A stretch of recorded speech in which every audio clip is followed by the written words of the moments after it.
Can't get any worse. Podcast on blast, giving you the real talk, no holding back. Can't get any worse, we'll make you see. There's always a silver lining. We'll set you free, so join the movement. Let's change the game with the Can't Get Any Worse Podcast. What's going on, everyone? Welcome back to the Can't Get Any Worse podcast. How are we all today? I hope we're well. We are all here for the UFC 318 breakdown, and my lord, are we going to get to it? But before we do, as per usual, we should touch on some news stories and shit like that have happened since the last UFC breakdown that we've done. And it would be remiss of me to kick off anywhere else other than the breaking Conor McGregor news, okay? And hey, you guys know me. I'm the biggest Conor McGregor dick rider in history. And the latest news, it makes me start to question that statement, okay? From what I've seen on the internet, I don't know if I'm capable of riding that dick. Oh, God. Conor, I don't know whether to hate you or respect you. My lord, it is getting harder and harder by the day to be a Conor McGregor fan in the public eye. I only say this like behind closed doors now that I'm like, oh, Conor McGregor, the best come up we've ever seen. And then he just goes and fucks me in the ass. Definitely not by that giant sweet potato cock of his that has been leaked on the internet, okay? For those that don't know what I'm talking about, it has been a wild week for Conor McGregor. I thought that I touched on it all on this week's solo episode that came out on Tuesday. If you haven't listened to that, go back and listen to it. I touched on all things Conor McGregor, bare knuckle fighting championship. I thought that would have been it. Talking about Conor coked up, talking about his little rants. I thought surely that is all the wide world of martial arts has to offer us in the realm of Conor McGregor this week. And boy, was I wrong. I found out I was wrong when I finished recording that episode on Monday. I've gone, I've got a second episode coming up this week. I might bust out my Conor McGregor shirt for the UFC breakdown this week. So I got it out, I ironed it, laid it all out, ready to go. And then breaking news. Conor McGregor caught cheating on his wife again on a public beach just out in the open after the bare knuckle press conference. Just coked off his fucking mind. And look, I think, and again, I'm not, hey, my hands are in the air for anyone that's only listening to the audio of this. I think Conor McGregor and Dee Devlin, his wife, his fiance, sorry, they're not even married, okay? But she has been with him since they were like 15 or something. She used to work so that he could just train 24/7. That's the kind of ride or die chick that you need in your corner, okay? Now, I can only imagine they have some sort of marital agreement that Conor can go around and do whatever or whoever he wants to in his own time, okay?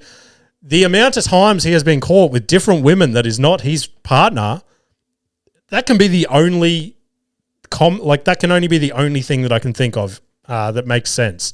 So whether or not she has that same card, guess we'll never know. But if they do ever break up, I don't know if the guy that gets with her next is the luckiest man or the unluckiest man in history, because A, you're lucky because you get half of Conor's wealth, and B, you're unlucky because can you imagine that crazy cokehead just rocking up to your house, that crazy Irish cokehead just banging on windows, going, where's me fucking wife? You know what I mean? Like, that would petrify me.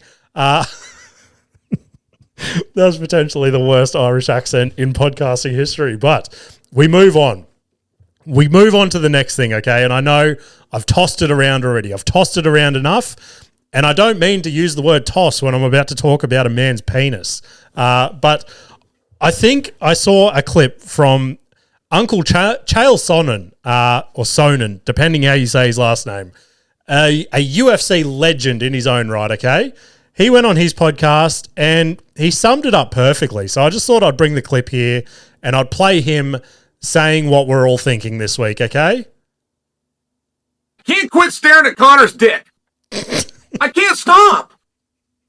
I sent Conor's dick to my partner, Ryan, who opened it on his computer right as his wife was coming in the background. And then we have to explain what's happening here. But I can't stop looking. I've stared at this dick for the last 2 hours. He attached a weight to his mini-me. And you got a crooked penile function with a makeshift weight on it. It's a lot for me to accept. Perfectly summed up there, Chael. So, what that is all about, we had the beach thing that I just spoke about, okay? Now, Conor has proceeded to go back to his hotel room or his villa, whatever he's staying in, right, in Miami, and he's decided to take a couple of full-body naked photos. And are you sitting there thinking, oh, did he just send it to some random on Instagram? No, he sent it to a famous rapper called Azalea Banks. He thought that would be a good idea, and he captioned it along the lines of something about something about her being a rat if these get out or something. And she's proceeded to leak them, of course. She's like, didn't Conor think he was running for the president of Ireland or something like that? So one of them is just a straight down the barrel dick pic, okay? Just full body Conor McGregor staring into a mirror, giant cock just dangling, just enough blood in it to keep it firm, okay? Just enough to strike fear in my eyes to go, holy shit, now that is what a man's cock is supposed to look like. No wonder he was the first 2-time UFC champion. He's fucking walking to the cage with that giant thing in his pants. Now, the second picture is where I start to go, Conor, what are you doing, bro? What are you fucking doing? He has attached a weight to the end of his dick somehow, and now he has pumped even more blood into it. And it looks like he is mid-rep of just doing some sort of dick exercise, okay? Conor, please, for the sake of your legacy and for the sake of me coming in here every UFC breakdown and going, God, I'm a Conor McGregor dick rider, please just come back to the cage. Prove to us all that you are still the man that you once were, and now we all know exactly what was hiding in those tight little UFC trunks of yours. But let's move on to some more fitting news. I thought it was rude if I didn't touch on that. But let's go on some more positive news, okay? Ben Askren has been on camera for the first time since his double lung transplant, which that's an insane surgery to go through. Like, I would not even realize that would be a surgery, let alone like imagine coming back from that, okay? But the first video Ben Askren put out about a week ago, he looked worse for wear, okay? He was struggling to breathe as he was talking into the microphone, and it was exactly what you would expect. Like, to be honest, it was probably better than what I would expect to see someone who's just had a double lung transplant. Anyway, he's posted another video this week, and the improvement is crazy. Like, he's obviously not up running around and stuff, but he's got that breath back and he's talking somewhat normally, and it's just crazy. He seems to be, again, his wife and stuff have come out and they're like, he's not in the clear just yet, but things are looking good for the first time in months. So shout out to Ben Askren. But the cool thing about it is just seeing the MMA community all get behind Ben Askren, send him all his well wishes.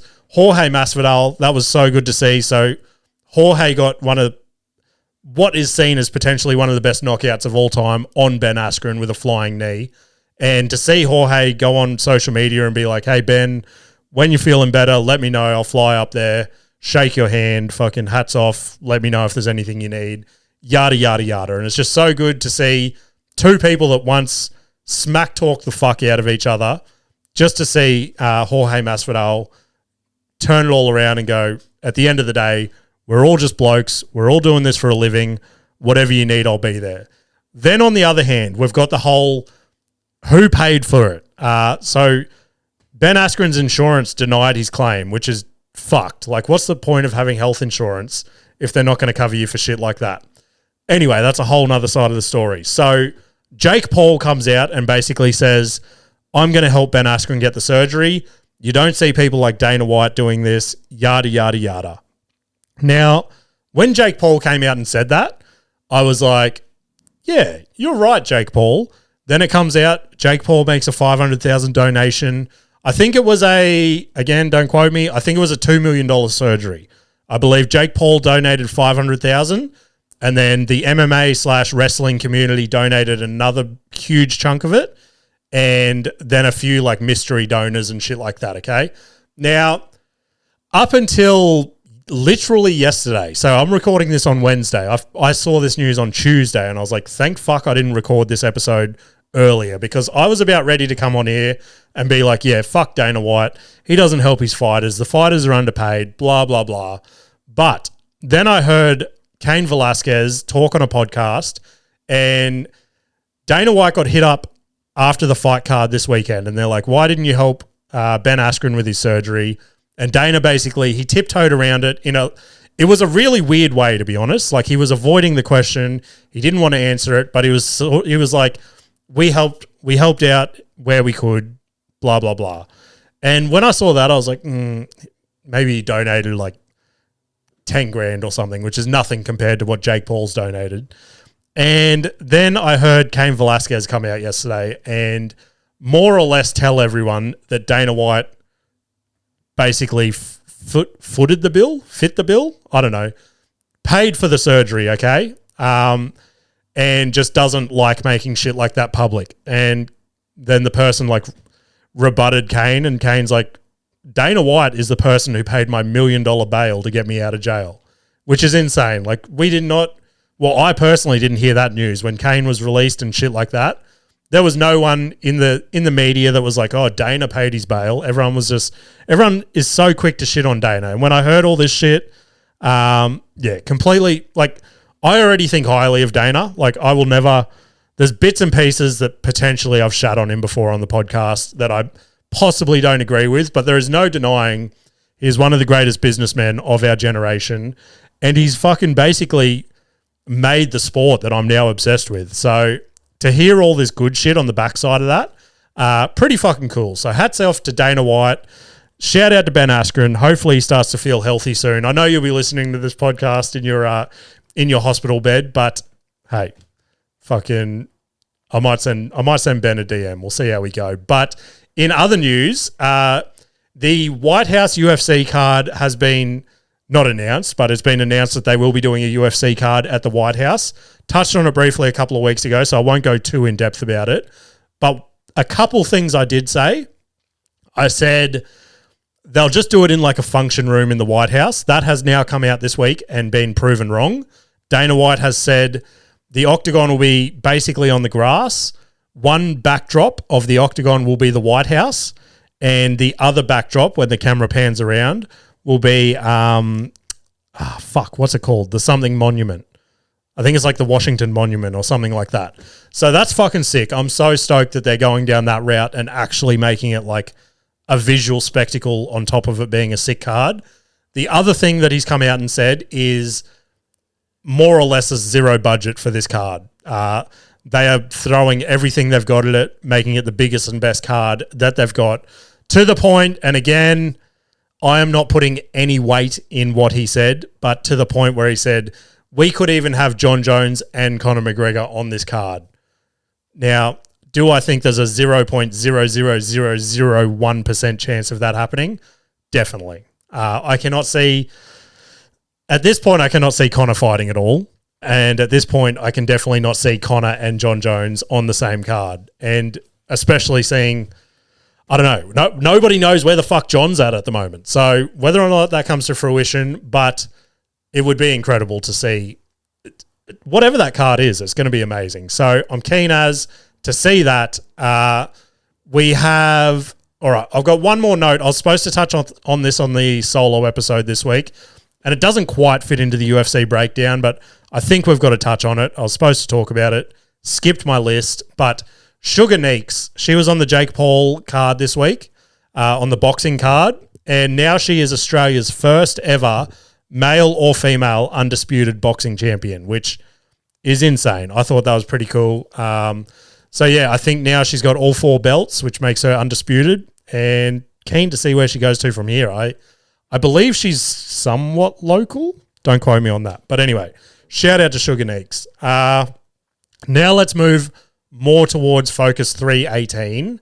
We have, that note can be deleted live on the podcast. So Max Holloway has come out and said that he is keen for a Ilya to Poirier shot if he gets this win. And I'm pretty keen for that, to be honest. I think Max Holloway not only has the skill to beat Ilya on his right day, but he also, I haven't seen him side by side, but I feel like he would have like somewhat of a size advantage on Ilya. So we don't know what's going to happen in the main event. We're going to get to it, but that's just a little bit of news on this card. More news on this card.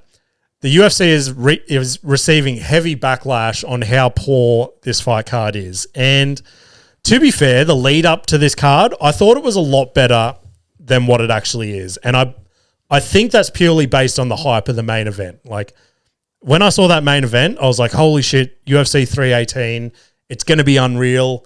And that was purely based on Max and Dustin throwing down. And now that I've not only seen the card, but had to break it down for you guys, it's not a great card, okay? I'm not entirely stoked that I'm going to have to pay $70 just to see the main event this week, but it is what it is. The main event is worth that alone, and we're just going to have to push through the rest of these fights together and just trust that UFC is going to look after us for the back end of this year. But the last thing, now, this one is it took me by surprise. I don't know if it'll take you by surprise.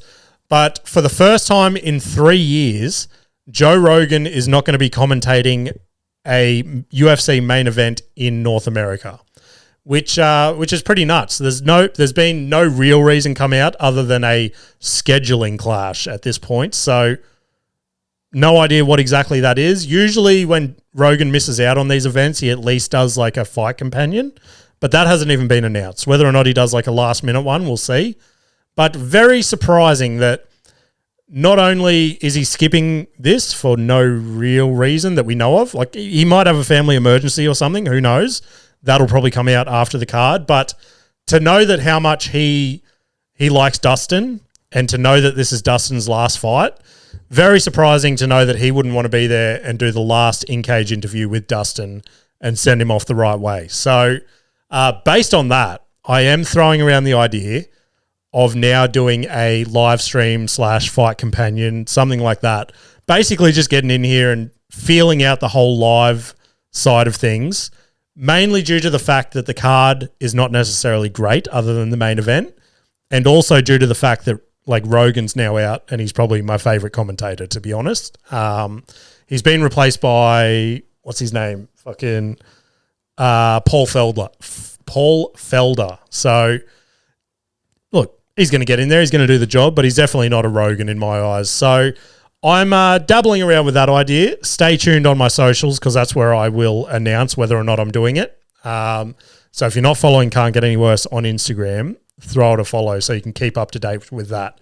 But anyway, let's break down this card. Like I've said, it's not entirely stacked. I'm going to skip through a lot of these because if I don't really give a fuck about them, you guys probably aren't going to give a fuck about them. But let's kick it off. Early prelims. Can you tell how excited I am to break these down? Let me have a little sip before I get into it. It might put some excitement in my voice. All right. Now, to prove how terrific this card is going to be, we're kicking off in the women's flyweight division with two fighters that pretty much I know next to nothing about, okay? We have Carly Judas versus Nicole Caleri.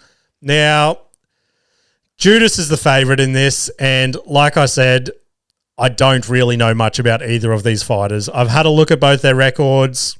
Nothing really stands out to me. It looks like Judas is a pretty good grappler.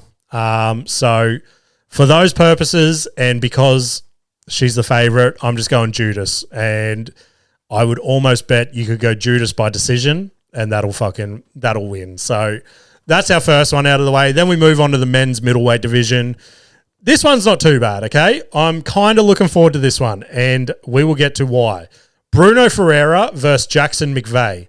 Now, Ferreira, he's the favorite again. He's paying $1.18, which is, look, there's nothing in that. Those are crazy odds in the UFC, okay? Which, on the other hand, that puts McVeigh at $4.50. Now, Ferreira definitely has the UFC experience behind him, which is probably why he's the favorite. But McVeigh, I looked into him a little bit. At first glance, he doesn't look, nothing really appeals to me, okay? He's got long hair. He looks like a modern day Jesus, if you could imagine that. Now, I've looked at his record, 6-0. Now, I've gone, it's not too bad. Let's look at this. 6 first-round finishes. Holy fuck. Okay, you've piqued my interest. What are you a knockout artist? Are you a submission artist? What's your story, McVeigh? 3 knockouts and 3 submissions, all in the first round. Holy fuck. Okay, this kid can fight. So, at $4.50 odds, I've got to go him. That is our first dog of the card. Lock in Jackson McVeigh at $4.50. That is $4.50 just head-to-head as well. If you go Jackson McVeigh first round finish, who knows what those odds are. But thank me in my DMs, guys. There's our first money pit of the card. Then we go into the heavyweight division. We've got Ryan Spann versus Lucas Bresky. Again, not a great deal. This fight does not do anything for me, okay? If I had, I know a lot more about Ryan Spann than I do about this Lucas fella, okay? Mainly because I've seen his fights when he was making it up the ranks. He seems to have dropped off a little bit to the point that he now finds himself in the early prelims of a fucking pretty dog shit card, to be honest. So I've got to go Spann. I would like to think heavyweight division, heavyweights are lacking at the moment, so they're going to want to go in. They're going to want to put on a show. So I'm going to go Ryan Spann by KO and we will see. That's literally a flip of the coin for me. Then we go light heavyweight division. Here we fucking go. Another one that's piqued my interest. We have Aussie favourite Jimmy Crute versus Marcin Prachnio. You're welcome for that pronunciation. Again, odds a flip of a coin. Jimmy Crute is $1.90. Prachnio is $2. So pretty even odds at the point of this coming out. Could have even moved again. But look, this what's his first name? Let's go to that. Marcin. I'm just going to call him Marcin. He seems to be a pretty good striker from what his record shows.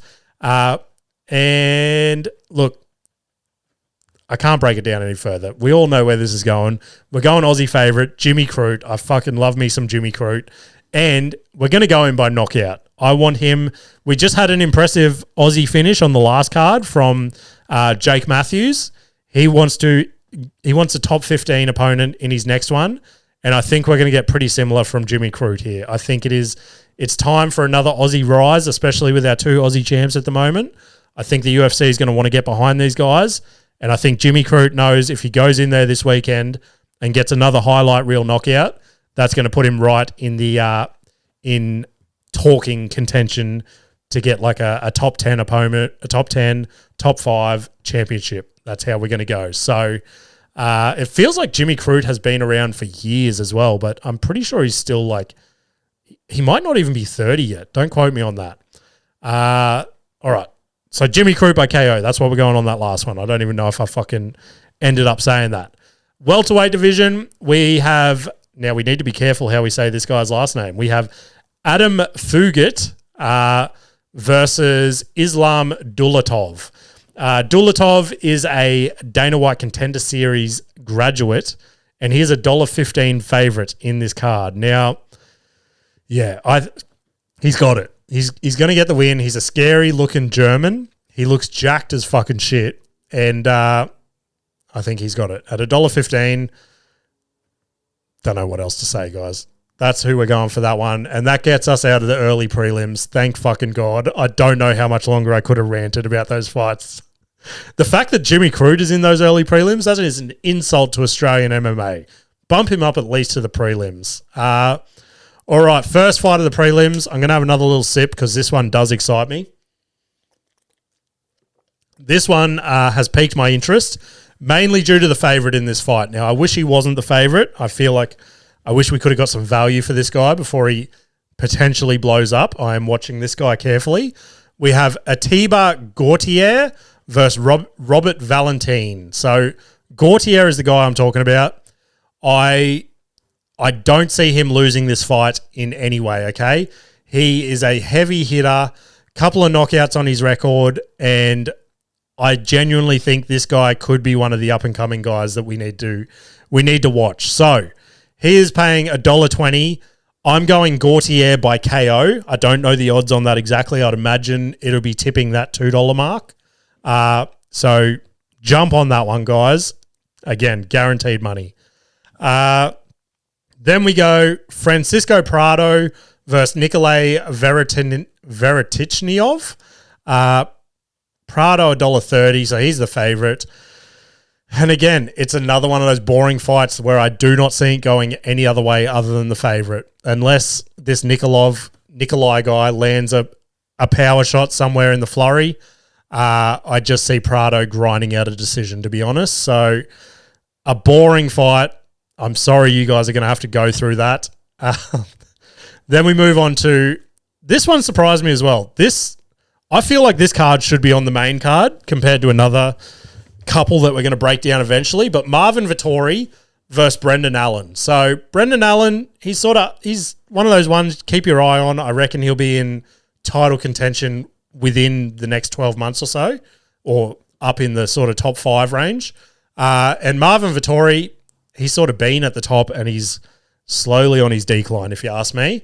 Now, like I just said, I see Brendan Allen climbing to the top and getting a championship fight at some stage. So I've got to go Allen.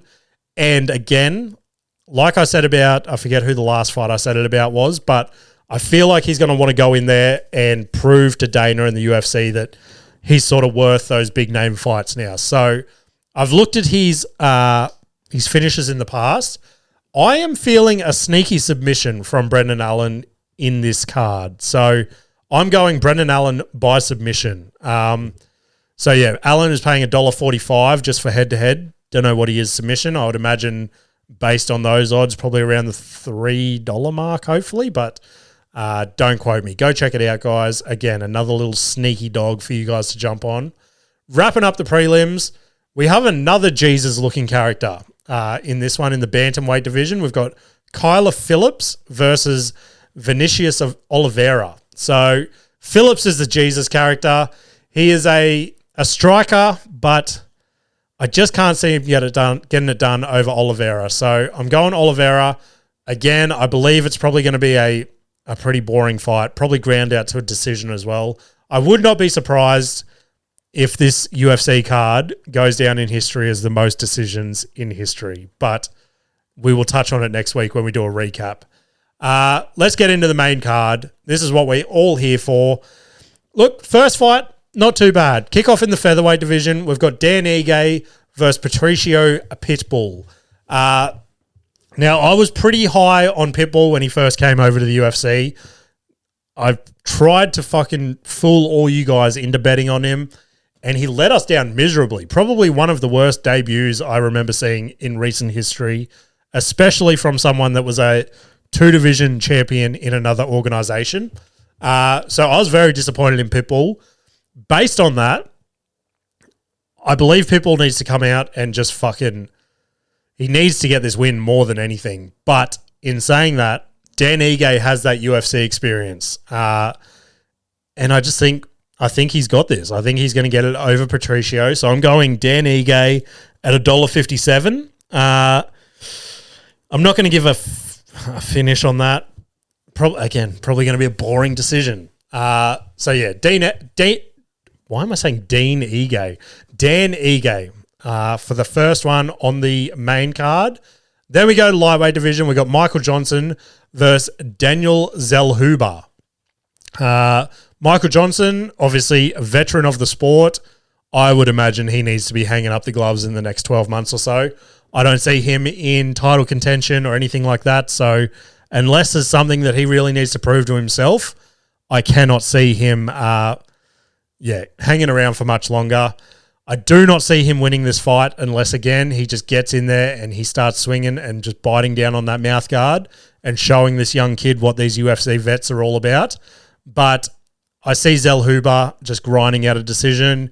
Seems to like he's grappling, things like that. So I think he'll just get Michael Johnson down to the ground and basically ride him for 3 rounds. So He is my pick. I'm going Zell Huber at $1.20.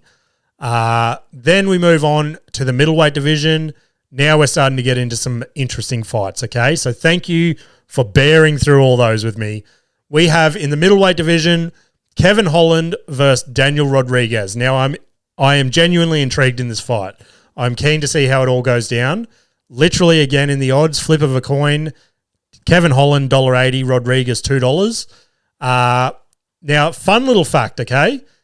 This is Kevin Holland's 27th appearance since 2018, since his UFC debut in 2018, which is insane to fight 27 times in that period.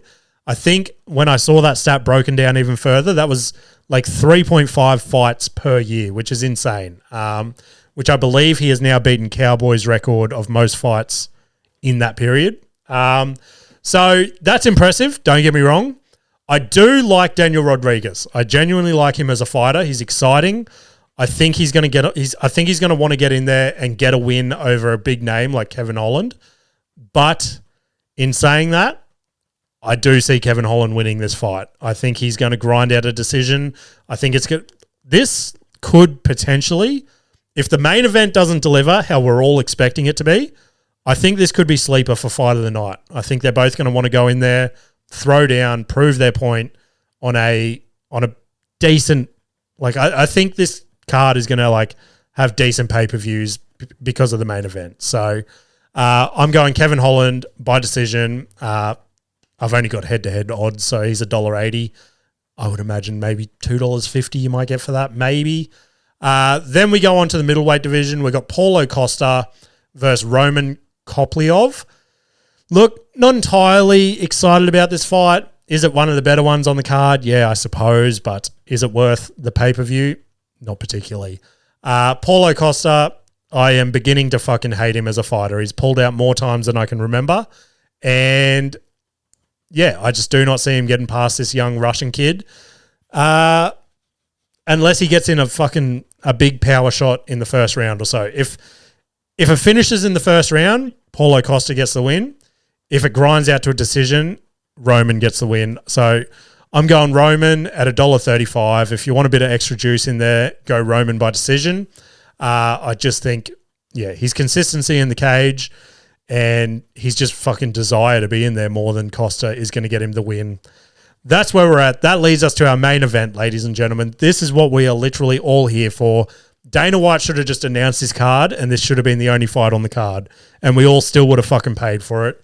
We have Max Holloway versus Dustin the Diamond Poirier for the baddest motherfucker belt. And my lord, the hype on this fight has been built up. The fight card is being held in New Orleans, and this whole thing has been pumped up to be Dustin's send-off. And, oh, Lord, are we going to be shining bright like a diamond on Sunday? There is going to be tears flowing just from that moment he makes that final walkout.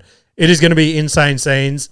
Every UFC fan in the world is going to be glued to their chair just watching Dustin walk out for that last time. There are rumors that Lil Wayne is going to be walking him out, which is sick. Another New Orleans great. Everything has piled up for this to be the perfect fairy tale send-off for Dustin. And to be fair, this should be how every UFC veteran gets their send-off. In their hometown, main event for a title, the whole thing, the whole lead-up, everything is fucking being based around him having the perfect send-off. His opponent, Max Holloway, one of the scariest motherfuckers in his division. And for Dustin to take him on as his last fight. Now, this is the third time these guys have fought. Let's get that out of the way. Dustin has won both times that they've fought, once 12 years ago and once 6 years ago. Now, that first fight was Max Holloway's welcome to the UFC, back when he was a young, 18-year-old kid or however long he was. So for Dustin's got 2 wins over Max already. But Max Holloway now, completely different fighter. An absolute beast. I am genuinely scared for this to be Dustin's last fight. As much as I would love to see Dustin ride off into the sunset with that perfect fairy tale finish, this is quite possibly potentially his worst matchup for that fairy tale finish. Max Holloway is an absolute banger. He loves to stand in the middle of the ring. Both these guys love to stand in the middle of the ring, point to the ground and absolutely swing for the fences. Both their fights with Justin Gaethje, both ballistic fights, okay? Especially Max Holloway and Justin Gaethje with that like last 3-second knockout. Insane. Now, I genuinely do not want to pick a winner for this fight because two of my favorite fighters of all time just getting in there and throwing down. But you have to go it, guys. If you're not going this, you're not a UFC fan. Dustin Poirier's last fight, you've got to go him. I'm going Dustin, and I'm going by decision. I think this is going to be ground out to the very last bell. There is going to be blood. There is going to be tears. There's going to be grappling. There's going to be this fight. If it goes the way it should, it's going to have it all. This is going to be potentially fight of the year if it goes the right way. The only thing I do not want to happen. So my pick is Dustin by decision. Okay. The only thing I do not want to happen, this whole lead up, as I said, is Dustin's fairy tale goodbye. Dustin, if you get the win and you go and you start to get that good feeling, you're on the mic, you're like, you know what? I was going to retire. I've now got the baddest motherfucker belt over my shoulder. Ilia to Poirier. I want one last fight for the title as my send-off. Nah, I'm not buying it. Dustin, get out while you can. Your daughter literally wrote you a note that said, Daddy, I'm so glad you're not going to be fighting anymore. Do not catch the bug again, Dustin. If you get this win, go out on top, brother. You do not want to get in the ring with Ilia to Poirier. Now, I never even thought about this until I heard this on another podcast the other day, where this could potentially pop into Dustin's head of the last boogeyman, Conor McGregor. No one thought Dustin could get it done over this skilled young striker. Dustin gets in there, knocks him the fuck out. Holy shit. We're all now comparing Ilia to Poirier to Conor McGregor. Dustin, do not think you can do it again. You've been there. You've done that. Go out on top. Go home to your family. Sell your hot sauce. Keep the people of New Orleans happy with all your charity work and shit that you're doing. And just fucking have the send-off you deserve. I feel like the UFC is going to go all out as well in the send-off package and things like that. And it's just going to be absolutely emotional scenes, guys. But that is my breakdown for UFC 318. That leads us to our Can't Bet Any Worse multi for UFC 318, selected by you guys on Instagram. We have, with 97% of the votes, Dustin Poirier for his final fight in the UFC. Let's send him off and throw him in our multi, guys. Then we have Kevin Holland with 67% of the votes and Aussie favourite Jimmy Crute with 71% of the votes. That wraps up our multi at odds of $3.65, guys. So we're probably going to throw like a sneaky 10 on that or something, and we're going to ride that bad boy all the way to the bank. And more than anything, guys, we are going to be shining bright like a diamond, sending Dustin off the way that he deserves. Shout out to Dustin Poirier for everything that you've done in the fucking octagon.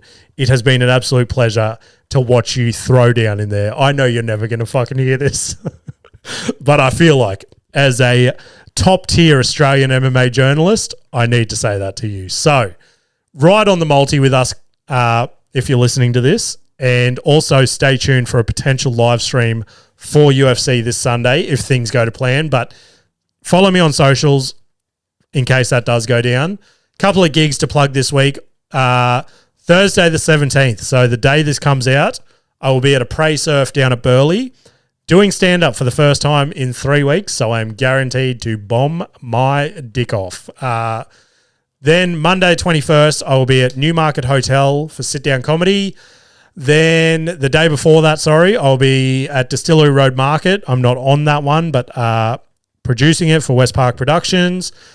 Saturday, July 26th, Sunny's at Margate. Tickets still available for that one. I think there's about 25 tickets left, so jump on that one before it sells out. And then Friday, August 1st, we're back at the Orion Hotel again for West Park Productions. I'm emceeing both those last two gigs, so if you haven't been to one of them, come along because they are absolutely fucking cracker gigs to be a part of. Other than that, guys, send any submissions through via DM on Instagram if you've got any correspondence you'd like to have with the show, or send me an email at can'tgetanyworsepod@gmail.com. Enjoy the fights this Sunday, guys. I appreciate you guys listening. Tune into our solo episodes, new episodes every Tuesday. Couple of cracking guests coming up. Appreciate you guys listening, and I will see you later. Can't get any worse, we'll make you see. There's always a silver lining. We'll set you free, so join